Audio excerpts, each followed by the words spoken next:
ہم آپ نے اب تک دامن تھاما ہی نہیں ہے۔ دامن تو تھاما تھا وہ اس راستے کے ڈاکو نے کہ غوث اعظم رضی اللہ تعالیٰ عنہ راستے سے گزر رہے ہیں، جنگل کے قریب جو پہنچے آپ تو ڈاکو کے ایک سردار نے کہا تھا دیکھو صبح سے شام تک کوئی نہیں آیا مگر ایک آ رہا ہے جس نے لباس بڑا قیمتی پہنا ہے۔ سنو، بڑا قیمتی لباس ہے، اس کے جسم کے اوپر کچھ نہیں ملا تو کم سے کم لباس ہی اتار لیا جائے گا۔ اور جب غوث اعظم قریب آئے تو ڈاکو کا سردار قریب آیا تھا، اور قریب آنے کے بعد اس نے کہا سنو، تمہارے پاس جو کچھ ہے حاضر کر دو، ورنہ ہم ڈاکو لوگ ہیں، اگر نہیں دو گے ہم جان پر بھی ہاتھ صاف کریں گے، ہم کچھ اور بھی کر سکتے ہیں۔ سرکار بغداد غوث اعظم جیلانی نے فرمایا ابھی میرے پاس کچھ نہیں ہے، تم چاہے جتنا چھان بین کر لو۔ حضرات، غوث اعظم کے جواب پر غوث اعظم جو قیمتی جبہ پہنے ہوئے تھے، اس جبہ کو اس چور اور اس ڈاکو نے مضبوطی سے پکڑ لیا اور کھینچنا چاہتا تھا کہ کھینچ کر کے لے لیں کہ سرکار بغداد نے اسی جنگل میں اپنے دونوں ہاتھ کو رب کے دربار میں دعا کے لیے اٹھا دیا اور کہا پروردگار تو خوب جانتا ہے دامن پکڑنے والا کون ہے، تو خوب جانتا ہے اس کی نیت کیا ہے، تو خوب جانتا ہے اس کا ارادہ کیا ہے، لیکن اے میرے پروردگار تو یہ بھی دیکھ رہا ہے کہ دامن پکڑا ہے تو کس کا دامن پکڑا ہے؟ دامن پکڑا ہے تو تیرے محبوب سبحانی کا دامن پکڑا ہے، شیخ عبد القادر جیلانی کا دامن پکڑا ہے۔ جب دامن پکڑ ہی لیا ہے تو میری دعا ہے کہ قیامت تک اس کے ہاتھ سے میرا دامن چھوٹنے نہ پائے۔ یہ غوث اعظم کی دعا تھی۔ آیا تھا تو چور تھا، جا رہا ہے تو مومن بن کے جا رہا ہے۔ آیا تھا تو چور تھا، جا رہا ہے تو متقی بن کے جا رہا ہے۔ آیا تھا تو چور تھا، جا رہا ہے تو ولی بن کے جا رہا ہے۔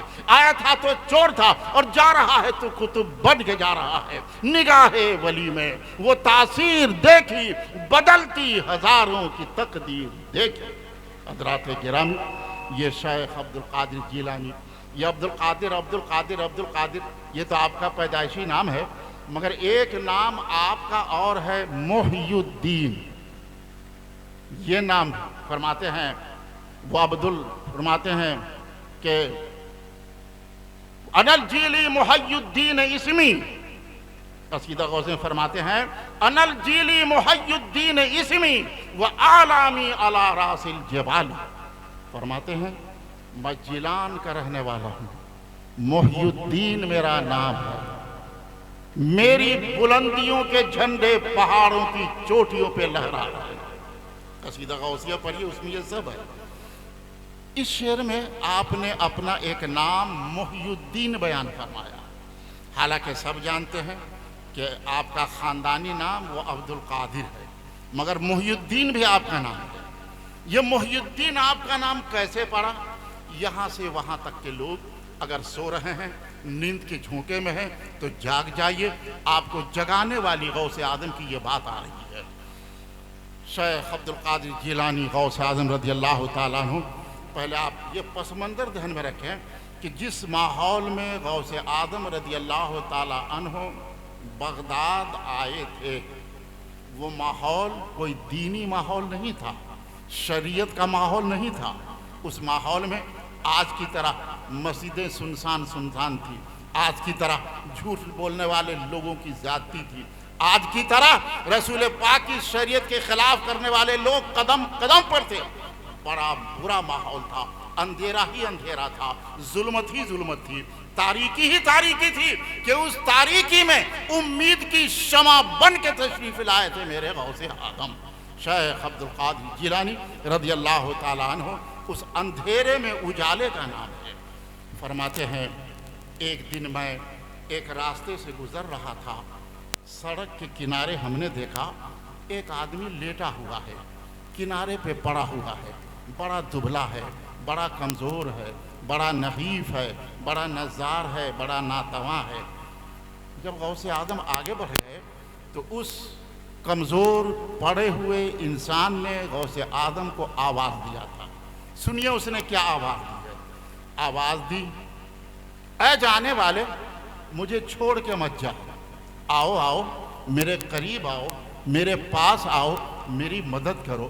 غوث اعظم قریب گئے، جب قریب گئے تو اس نے کہا کہ مجھے بیٹھا دو، اور جب بیٹھا دیا تو کہا کہ مجھے اٹھا دو، اور جب اٹھا دیا تو کہا کہ مجھے چلا دو، اور جب چلا دیا تو کہا کہ مجھے دوڑا دو۔ اور دوڑانا تھا کہ وہ پڑا ہوا بیمار جیسا آدمی جو بہت قریب بہت ضعیف تھا، اب وہ دوڑنے لگا۔ شیخ عبد القادر جیلانی رضی اللہ تعالیٰ عنہ اب اس سے پوچھتے ہیں، اے دوڑنے والے، ذرا یہ تو بتا کہ تو ہے کون؟ تو تو بڑا بیمار تھا، میرے اٹھانے سے تو اٹھا، میرے چلانے سے تو چلا، اب تو دوڑ کے بھاگ رہا ہے۔ تو سنیے اس بیمار نے جو پڑا ہوا تھا کیا جواب دیا تھا، اور اپنے اندر اسلامی انقلاب، اسلامی تبدیلی، اسلامی بیداری لانے کی کوشش کیجیے۔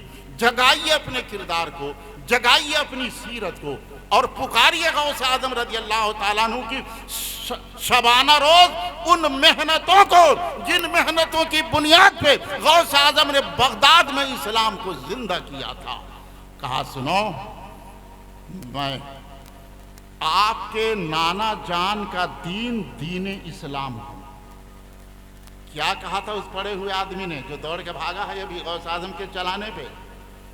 میں آپ کے نانا جان کا دین اسلام ہوں۔ کہا دین اسلام اور اتنا کمزور، دین اسلام اور اتنا ضعیف، دین اسلام اور اتنا دبلا پتلا، دین اسلام کہ اس کو اٹھنے کی طاقت نہیں تھی۔ کہا ہاں۔ کہا کیا وجہ ہوئی اس کی؟ حضرات، غوث اعظم کی مجلس میں بیٹھنے والے میرے تمام محترم حضرات، آپ اس بات کو سنیے، یاد رکھیے، اور خدا توفیق دے تو اپنے آپ کو اس مجلس سے اٹھتے غوث اعظم کے صدقے میں بدلنے کی کوشش کیجیے۔ کہا تھا میں آپ کے نانا جان کا دین اسلام ہوں۔ کہا اتنے کمزور کی ہو گئے؟ کہا میں کمزور اس لیے ہو گیا کہ میں تو موجود تھا مگر میرے قانون پہ چلنے والا کوئی نہ رہا، میری باتوں کو ماننے والا کوئی نہ رہا، میرے حکموں پہ چلنے والا کوئی نہ رہا، نماز پڑھنے والا کوئی نہ رہا، روزہ رکھنے والا کوئی نہ رہا، سچ بولنے والا کوئی نہ رہا۔ جھوٹوں کی زیادتی ہو گئی ہے، رب کی نافرمانیوں کی کثرت ہو گئی ہے۔ بندوں کی اس نافرمانی نے میرے جسم کو اتنا کمزور کر دیا ہے کہ میں چلنے پھرنے کے لائق نہیں، لیکن سنو، تمہارے ہاتھ لگنے کے بعد مجھ میں زندگی آ گئی ہے۔ تم کو خدا نے اس لیے پیدا کیا ہے کہ تم اسلام کو زندہ کرنے کے لیے ہی دنیا میں آئے ہو۔ اب تم آ گئے ہو، اسلام زندہ باد کے نعرے لگیں گے۔ غوث اعظم فرماتے ہیں کہ اب جب میں وہاں سے چلا، بچوں نے دیکھا تو کہا محی الدین آ رہے ہیں، جوانوں نے دیکھا کہا محی الدین آ رہے ہیں، مردوں نے کہا محی الدین آ رہے ہیں، عورتوں نے کہا محی الدین آ رہے ہیں، سب نے کہا محی الدین آ رہے ہیں۔ تب سے آپ کا یہ لقب مشہور ہو گیا کہ آپ محی الدین ہیں، یعنی میرے غوث اعظم نے اسلام کے مردہ جسم میں نئی جان ڈال دی۔ کیا سمجھے آپ؟ بد کرداری ہم کرتے ہیں، اثر اسلام پہ پڑتا ہے۔ جھوٹ ہم بولتے ہیں، اثر اسلام پہ پڑتا ہے۔ رب کی نافرمانی ہم کرتے ہیں، اثر اسلام پہ پڑتا ہے۔ نماز ہم نہیں پڑھتے ہیں، اسلام کمزور ہوتا ہے۔ بڑا خوش نصیب ہے وہ انسان جو اپنے کردار سے اسلام کو زندگی دے، اپنے عمل سے اسلام کو زندگی دے، اپنی گفتگو سے اسلام کو زندگی دے، اپنے حرکات و سکنات سے اسلام کو زندگی دے، جو اسلام کو اچھے عمل کر کے نئی زندگی دے، وہ بڑا خوش نصیب انسان ہے۔ خدا کرے ہم لوگ انہی خوش نصیبوں میں سے ہو جائیں آج کی اس مجلس سے اٹھنے کے بعد کہ ہم جھوٹ بول کر اسلام کو تکلیف نہ دیں، کوئی نافرمانی کا کام کر کے اسلام کو تکلیف نہ دیں، کسی پر ظلم کر کے اسلام کو تکلیف نہ دیں، پیارے مصطفیٰ کی سنت کی خلاف ورزی کر کے ہم اسلام کو تکلیف نہ دیں۔ ہم یہ سب کرتے ہیں تو اسلام کو تکلیف ہوتی ہے۔ حضرات گرامی، ہم آپ سے یہ امید رکھتے ہیں کہ آج کے بعد ہماری اس مجلس کا کوئی بھی آدمی اپنے کردار سے اسلام کو تکلیف نہیں دے گا، اسلام کو صدمہ نہیں پہنچائے گا، اسلام کو نقصان پہنچانے کی کوشش نہیں کرے گا۔ اسلام کو خوش رکھیے، اسلام خوش رہے گا تو وہ خوش ہو کر آپ کے لیے دعا دے گا۔ اور اسلام جب دعا دے گا تو نبی پاک کی رحمت مسکرائے گی، اور نبی کی رحمت مسکرائے گی کہ خدا کا قدم کرم ٹوٹ ٹوٹ کر کے برسے گا۔ حضرات گرامی، شیخ عبد القادر جیلانی غوث اعظم رضی اللہ تعالیٰ عنہ ولیوں کے ولی ہیں، قطبوں کے قطب ہیں، خواجاؤں کے خواجہ ہیں، بلکہ جو بھی ولی، جو بھی عالم، جو بھی حافظ، یعنی دینی اعتبار سے کسی کو بھی اگر کوئی اعلیٰ عہدہ ملتا ہے اس وقت تک مل نہیں سکتا جب تک کہ مصطفیٰ کی عطا ہو اور غوث پاک کی اس پر مہر نہ لگ جائے۔ سرکار بغداد غوث اعظم رضی اللہ تعالیٰ عنہ ہی کے چاہنے سے کسی کو رتبہ ملتا ہے، مرتبہ ملتا ہے۔ اللہ تبارک و تعالیٰ نے آپ کی شان کو بڑا بلند فرمایا ہے، اور یوں ہی یہ شان بلند نہیں ہے حضرات، کردار کی بلندی کی طرف اگر آئیے، آج تو ہماری مسجدیں نمازیوں کو ترس رہی ہے، فجر ہے تو نمازی ڈھونڈ رہی ہے، مسجد ڈھونڈ رہی ہے نمازی کہاں ہو، ظہر ہے مسجد ڈھونڈ رہی ہے نمازی کہاں ہو، عصر ہے مسجد ڈھونڈ رہی ہے نمازی کہاں ہو۔ اے غوث اعظم کی محفل سے جانے والوں، غوث اعظم کی دیگ چڑھانے والوں، غوث اعظم کی فاتحہ کے لیے مچل جانے والوں، غوث اعظم کا جھنڈا اپنے گھروں پہ لگانے والوں، خوب لگاؤ، لیکن سنو میرے غوث کا یہ کردار بھی سنو، میرے غوث کی یہ سیرت بھی سنو، میرے غوث کی یہ زندگی بھی سنو۔ 40 سال تک عشاء کے وضو سے فجر کی نماز جس نے پڑھی ہے اس شیخ کا نام شیخ عبد القادر جیلانی ہے۔ 40 سال تک عشاء کے وضو سے فجر کی نماز۔ غوث اعظم فرماتے ہیں کہ اگر کوئی میرا مرید، میرا چاہنے والا 40 سال نہیں 40 دن اگر تکبیر اولیٰ کے ساتھ نماز پنجگانہ کی پابندی کر لے تو دنیا و آخرت کی جتنی نعمتیں اسے چاہیے اللہ تعالیٰ تمام نعمتیں اسے عطا فرما دے گا۔ سبحان اللہ، 40 دن کی بات ہے صرف۔ ہے کوئی ہم میں آج کی اس مجلس میں جو غوث اعظم کے اس فرمان پر عمل کرتے ہوئے نماز پنجگانہ کے لیے تیار ہو جائے، غوث اعظم کی سیرت کو اپنانے کے لیے تیار ہو جائے؟ اور حضرات گرامی، قرآن کا تو حال یہ ہے کہ قرآن بس گھروں میں غلاف کے اندر محفوظ ہے تو ہے۔ ہر باپ اپنی بچی کو جہیز میں 1 عدد قرآن ضرور دیتا ہے، بچی تلاوت کرے گی۔ سسرال کے ماحول میں آنے کے بعد جب اس نے دیکھا یہاں سے نہ کوئی نماز پڑھنے والا ہے، نہ کوئی اللہ کا نام لینے والا ہے، نہ قرآن پڑھنے والا ہے، وہ بچی بھی اسی ماحول میں ڈھل گئی اور قرآن کو اونچے طاق پہ رکھ دیا گیا۔ حضرات، قرآن اونچے طاق پہ رکھنے کی چیز نہیں ہے، قرآن دل کے طاق میں سجانے کی چیز ہے، اور قرآن کی آیتوں کو زبان پہ لا کر اپنی زبان کو پاکیزہ بنا کر آخرت کی سوغات حاصل کرنے کی چیز قرآن مجید۔ سرکار بغداد غوث اعظم جیلانی رضی اللہ تعالیٰ عنہ نے 15 سال تک مسلسل ایک پاؤں پہ کھڑے ہو کر ایک رات میں قرآن مجید ختم کیا۔ 15 سال ایسی زندگی، 40 سال ویسی زندگی۔ آپ ذرا سوچئے، یوں ہی غوث غوث غوث اور غوث کے نعرے یوں ہی نہیں لگ رہے ہیں، یہ ان کے کردار کی بلندی ہے، یہ ان کی عظمتوں کی بلندی ہے، یہ ان کی سیرت کی بلندی ہے، یہ ان کی ذات کی بلندی ہے، یہ ان کی صفات کی بلندی ہے۔ انہوں نے اپنے آپ کو اتنا بلند کیا تھا، اتنا بلند کیا تھا کہ سیرت کی ہر بلندی جہاں پہنچ کر اور جس بلندی کی چوکھٹ کو چوم کر سیرت کی ہر بلندی آج بھی مچل جاتی ہے۔ اس لیے ضرورت ہے حضرات گرامی غوث اعظم رضی اللہ تعالیٰ عنہ کی مبارک سیرت کو اپنانے کی، کردار کو اپنانے کی، ان کے باتوں پہ چلنے کی۔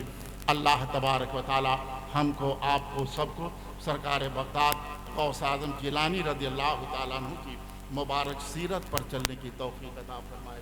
مجھ سے اصل میں یہ کہا گیا تھا ارتداد یعنی مرتد ہو جانے کے عنوان پر بھی تھوڑی سی گفتگو کر دیجئے گا۔ اب وہ 12:30 ہو رہا ہے۔ اصل میں آج کل یہ اسکول اور کالج کا جو ماحول چل رہا ہے، یہ آزادانہ ماحول، اس کا بہت بڑا نقصان ہم آپ سب کو دنیا کے اعتبار سے بھی بھگتنا پڑ رہا ہے اور آخرت کے اعتبار سے بھی۔ یہاں پڑھے لکھے لوگ موجود ہیں. ہمارے اس ملک ہندوستان میں جب انگریزوں نے قدم جما لیا تو انگریزوں کے قدم جمانے سے پہلے یہاں مدرسہ ہی مدرسہ مدرسہ ہی مدرسہ مدرسہ ہی مدرسہ تھا پورے ملک ہندوستان میں. انگریزوں نے مدرسوں کو کمزور کرنے کے لیے مد مقابل اسکول کھولا تھا، کالج کھولا تھا، یونیورسٹی کھولی تھی. جب یہ سب چیزیں کھل گئیں، ضرورت پڑی سلیبس کی، نصاب کی، نصاب تعلیم کیسا ہو. تو ایک آدمی کو لندن سے بھیجا گیا تھا جو بڑا پڑھا لکھا آدمی تھا، اور کہا سنو، ملک ہندوستان ہم نے مسلمانوں سے لیا ہے، مسلمانوں کے دل میں بڑا اضطراب ہے، نبی کی بڑی محبت ہے، احترام ہے. جاؤ تم ہندوستان کے اسکول، کالج، یونیورسٹی کے لیے سلیبس تیار کرو، نصاب تیار کرو. وہ آیا تھا، پورے ملک کا سروے کیا اس نے، اور اس کے بعد تمام اسکول اور کالج اور یونیورسٹی کو دیکھا اس نے، یہاں کے مسلمانوں کا ماحول دیکھا اس نے، اور دیکھنے کے بعد ایک سلیبس اسکول، کالج، یونیورسٹی کے لیے بنایا اس نے. اس کا نام تھا لارڈ میکالے. اسکول کالج کے لوگ یہاں موجود ہوں گے تو اچھی طرح جانیں گے لارڈ میکالے کو. لارڈ میکالے جب نصاب تعلیم تیار کر چکا تو کئی مہینے کی محنت کے بعد وہ لندن لوٹ کر کے گیا. جب لندن لوٹ کر کے گیا تو اس سے پوچھا لوگوں نے کہ بھائی، بہت امید کے ساتھ آپ کو بھیجا گیا تھا، بہت تمناؤں کے ساتھ آپ کو بھیجا گیا تھا، آپ کو سلیبس تیار کرنا تھا.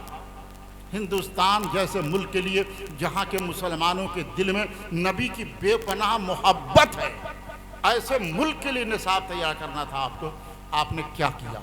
تو سنیے لارڈ میکالے کا جواب، اور یاد رکھیے لارڈ میکالے کے جواب کو. لارڈ میکالے نے کہا تھا، ہم نے بڑا جامع نصاب تیار کیا ہے، بہت انمول سلیبس تیار کیا ہے. کہا کیسا سلیبس؟ کہا کہ ایسا سلیبس ہے ہمارا کہ ہمارے اسکول میں، کالج میں، یونیورسٹی میں پڑھ لینے والا انسان وہ سب کچھ رہے گا، مسلمان نہیں رہے گا. کیا سمجھے آپ؟ لارڈ میکالے کہہ رہا ہے کہ کوئی بھی مسلمان ہمارے اسکول اور کالج یونیورسٹی میں پڑھ لینے کے بعد وہ سب کچھ رہے گا، مسلمان نہیں رہے گا. مسلمان کے چہرے سے داڑھی کس نے نوچ کے پھینک دی؟ کالج نے. سر سے ٹوپی کس نے اتار دی؟ کالج نے. بے شرمی، بے حیائی کی تمام تر باتیں کس نے پیدا کی؟ کالج نے. یہ لارڈ میکالے کے نصاب کا نتیجہ ہے. اور اسی نصاب کو پڑھ کر کے آزادانہ ماحول میں جب ہماری بیٹیاں، ہماری بچیاں جب وہاں جاتی ہیں، داخلہ لیتی ہیں، پڑھتی ہیں، وہاں ہر طرح کے لوگوں سے اس کی ملاقات ہوتی ہے، اور وہ ماحول ہی ایسا بنایا گیا ہے وہ کہ اس ماحول میں سب رہے، اسلام نہ رہے. تو حضرات گرامی، اس ماحول میں جانے کے بعد مولانا غلام رسول بلیابی صاحب کی رپورٹ کے مطابق 12 لاکھ مسلم لڑکیاں اب تک غیر مسلم سے شادی کر کے ہندو بن چکی ہیں. 12 لاکھ معمولی تعداد نہیں ہے یہ. اگر لڑکیاں میری آواز سن رہی ہیں، میری بیٹیاں، میری بہویں میری بات سن رہی ہیں تو اچھی طرح یاد رکھیں، اسلام کو اپنا کر اسلام کو چھوڑ دینا یہ ارتداد کہلاتا ہے. ایک ہے کفر اور ایک ہے ارتداد. ارتداد کفر سے اونچا درجہ، یعنی اس سے اوپر ارتداد ہے. کافر کا عذاب تو آپ قرآن میں بار بار سنتے ہیں، لہم عذاب علیم، ان کے لیے دردناک عذاب ہے. مگر اس سے بھی دردناک عذاب اس کے لیے ہے جو اسلام کو چھوڑ کر کے کفر اختیار کر لے. اور اسلام کو چھوڑنے کی کئی صورتیں ہوتی ہیں. یا تو ڈائریکٹ اسلام قبول کر کے اسلام چھوڑ دے، یا اللہ کی شان میں توہین کر دے، یا نبی کی شان میں گستاخی کر دے، یا نبی پاک صلی اللہ علیہ وسلم کی عظمت و شان میں ادنا سا بھی اگر اس کے دل میں گمان، بدگمانی پیدا ہوئی، شبہ پیدا ہوا، تو شبہ پیدا ہونے پر بھی آدمی اسلام سے نکل کر اسلام سے خارج ہو جاتا ہے. آپ جانتے ہیں میرے نبی کا درجہ، حضرت قاضی ابو یوسف رضی اللہ تعالیٰ عنہ بادشاہ سلامت کے دسترخوان پر موجود ہیں. سبھی حضرات کھڑے ہو کر استقبال کریں حضرت علامہ مفتی احسن رضا صاحب قبلہ کی تشریف آ گئی ہے۔ نعرہ تکبیر، نعرہ رسالت، جشن غوث الورا کانفرنس، علماء اہل سنت۔ اللہم صلی علی سیدنا و مولانا محمد و علی سیدنا و مولانا محمد و بارک و سلم و صلی علیہ صلاۃ و سلاما علیک یا رسول اللہ صلی اللہ علیہ وسلم۔ ایک عظیم الشان خطیب، بے باک مقرر، اعلیٰ حضرت امام احمد رضا محدث بریلوی رضی اللہ تعالیٰ عنہ کے مسلک کا پاسبان حضرت علامہ مولانا مفتی احسن رضا قادری صاحب باتوی تشریف فرما ہو گئے۔ اب ظاہر بات ہے آخری تقریر ان کی ہونی ہے اور حاصل جلسہ تقریر ہونی۔ میں اپنی بات مکمل کر کے گفتگو ختم کروں، اس لیے کہ اس بار بھی مجھے یہ عنوان دیا گیا تھا ارتداد کے اوپر۔ حضرت سے گزارش ہے کہ میں تو اپنی گفتگو یہیں پہ ختم کر رہا ہوں، جہاں پہ ختم کر رہا ہوں وہاں سے اس مسئلے کو ذرا سا اور نکھار دیں، اچھال دیں اور اس مسئلے کو ذرا سا اچھی روشنی میں پیش فرما دیں، تاکہ مسلم لڑکیاں جو غیر مسلم لڑکوں سے شادیاں کر کے غیر مسلم بن جا رہی ہیں، آخرت میں اس کا کتنا بڑا نقصان ہے۔ اور میں نے کہا نا، نبی پاک صلی اللہ علیہ وسلم کی محبت اور عظمت وہ چیز ہے کہ اس میں کوئی معمولی سا اگر شبہ بھی کر لے تب بھی اسلام سے خارج۔ نبی کے جوتا شریف کو اگر توہین کی نیت سے کوئی جوتیا کہہ دے، نبی کے جوتا کو جوتیا کہنے والا کافر ہو جائے گا۔ نبی ہے، ان کی شان بہت بلند ہے۔ ہارون رشید بادشاہ کے دسترخوان پر قاضی امام ابو یوسف موجود ہیں۔ سبزیوں میں کدو شریف کی سبزی بھی موجود ہے۔ کسی نے کہا میرے نبی کو کدو شریف بہت پسند تھا۔ ایک آدمی اسی دسترخوان پہ تھا، اس نے کہا مگر مجھے پسند نہیں ہے۔ اتنا کہا کہ مگر مجھے پسند نہیں ہے تو قاضی امام ابو یوسف رضی اللہ تعالیٰ عنہ نے تلوار کھینچ لی اور فرمایا ظالم، جلدی توبہ کر، تو نے نبی کی پسند پر اپنی پسند کو کیوں غالب قرار دیا؟ جو چیز نبی کو پسند ہے وہ تمہیں پسند نہیں ہے، تمہارا سر تن سے جدا کر دوں گا جب تک کہ تو توبہ نہیں کرے گا۔ اس نے توبہ کیا تھا تب تلوار ہٹائی تھی۔ یہ ہے نبی کی شان۔ نبی کی پسند کو اگر کوئی ناپسند کر دے تب بھی اسلام سے گیا۔ اب اگر نبی کے دین کو کوئی چھوڑ دے، نبی کے اسلام کو کوئی چھوڑ دے، نبی کی پسند کو کوئی چھوڑ دے، نبی کی سنت اور نبی کی سیرت کو کوئی چھوڑ دے اور مرتد ہو جائے تو اس کا کتنا بڑا عذاب ہوگا آخرت میں۔ اللہ تبارک و تعالی ہمارے نوجوانوں کو بھی اور ہماری نوجوان بہنوں کو، بیٹیوں کو، سب کو عظمت مصطفیٰ کو سمجھنے، محبت مصطفیٰ کو دل میں بسانے اور سرکار غوث پاک رضی اللہ تعالیٰ عنہ کی عقیدت کے پرچم تلے جینے کی ہم سب کو توفیق عطا فرمائے۔ ورق تمام ہوا، مذہبی باقی ہے، سفینہ چاہیے اس بحر بے کراں کے لیے۔ السلام علیکم۔